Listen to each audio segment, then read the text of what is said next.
Hello viewers, আপনাদের স্বাগতম জানাই আমাদের এই ক্লাসে।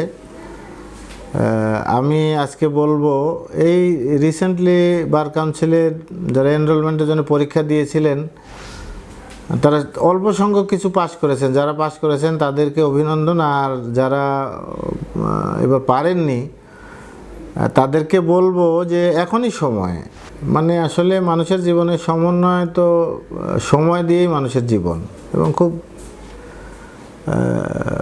সিরিয়াসলি সময়টাকে সদ্ব্যবহার যারা করতে পারবেন তারা পরবর্তী পরীক্ষা লিখিত এমসিকিউ হোক লিখিত হোক সেই পরীক্ষা তারা পাশ করবেন। তো এখন থেকে প্রস্তুতিটা কিভাবে নিতে হবে সেটা হচ্ছে, অনেকে মনে করে যে বার কাউন্সিল ইচ্ছে করে ফেল করে, আসলে তা না। যেটা আমাদের অভিজ্ঞতা, আমি দীর্ঘদিন আমার ওকালতির প্রথম দিকেও আমি কলেজে ল কলেজে পড়াতাম, আমি এক্সামিনার ছিলাম, ঢাকা বিশ্ববিদ্যালয়ে খাতা দেখতাম, জাতীয় বিশ্ববিদ্যালয়ের। তো সেটা হচ্ছে একাডেমিক বিষয়। আর বার কাউন্সিলে আমার হাতে অনেকে এনরোল হয়েছে, হাইকোর্ট বিভাগে হয়েছে। তো সেটাই যে আর্টিকেলশিপের একটা বিষয় করা আছে, এটা আসলে কি প্র্যাকটিক্যাল জানার জন্যে, যে আপনি সিনিয়রের সাথে মিনিমাম 6 মাস থেকে যতদিন বেশি থাকবেন, যে একটা মামলা ফৌজদারি মামলা হোক, দেওয়ানি মামলা হোক, বিভিন্ন রকম ট্রায়াল হোক, কোথার থেকে কোথায় যাচ্ছে।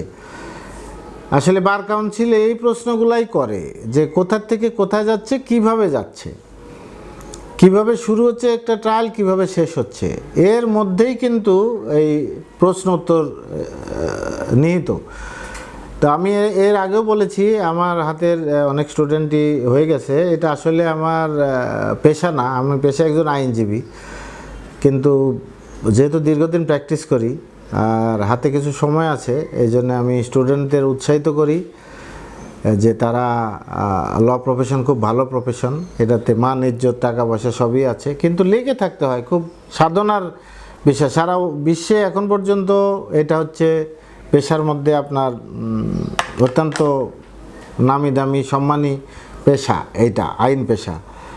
আইনজীবীদেরকে এই জন্য লার্নেড বলা হয়। যখন আপনি আইনজীবী হিসাবে তালিকাভুক্ত হবেন তখন আপনি বুঝবেন যে আইনজীবী হওয়ার আগের এবং পরের যে চ্যাপ্টারটা আপনার জীবনে অনেক পরিবর্তন আপনি দেখবেন। তো সেই জন্যে যে পরীক্ষা যেটা প্রবলেম হয় মেনলি, অনেকেই অনেক জায়গায় কোচিং হচ্ছে দেখছি, করছে তারা। আমি এর আগেও বলেছি, আবারও বলছি যে কোচিং যারা করাচ্ছেন তারা অত্যন্ত মেধাবী ছাত্র, অত্যন্ত ব্রিলিয়েন্ট রেজাল্ট করে এসছে। এদের মধ্যে অনেকে সহকারী জজ আছেন, অনেক যুগ্ম জজ আছেন, জজ সাহেবরা এমনি তো মেধাবী, বিসিএস ক্যাডার হয়ে আসছেন, জুডিশিয়াল ক্যাডার। তদুপরি তারা কোর্টে বিচার করছেন, সবই ঠিক আছে, তারা ক্লাসে খুবই ভালো পড়ান, এটাও ঠিক আছে। কিন্তু বার কাউন্সিলে যে কারণে স্টুডেন্টরা সুবিধা করতে পারছে না সেটা হচ্ছে যে সিনিয়রের সাথে প্র্যাকটিক্যালি সেটা কি করলো। দেখা যায় প্রশ্নগুলো এমনভাবে হয়, এমনভাবে প্যাঁচ দিয়ে ঘুরিয়ে ফিরিয়ে হয়, স্টুডেন্টরা কনফিউজড হয়ে যায়। যেমন ধরুন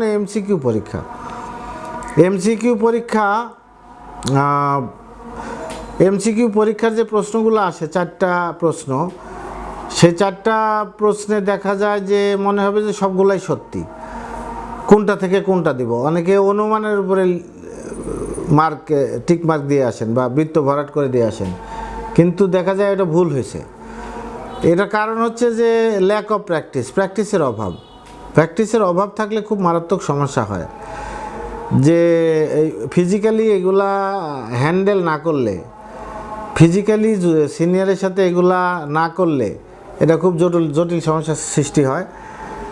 যেমন ধরেন দেওয়ানি মামলা, যেমন ধরেন আমি অনেককে প্রশ্ন করে দেখেছি, তারা এই ব্যাপারে না, যে দেওয়ানি মামলায় আপনি সহকারী জজে কখন মামলা দায়ের হয়, সাব জজে বা আগে সাব জজ বলতাম আমরা, এখন যুগ্ম জেলা জজ, সেখানে কখন মামলা দায়ের হয়, সহকারী জজের এগেনস্টে কখন আপিল হয়, মিস আপিল, কখন টাইটেল আপিল হয় এবং কখন রিভিশন হয়, এইগুলা স্পষ্টীকরণ হয় না, অনেক সময় স্টুডেন্টদের কাছে ক্লিয়ার করা হয় না।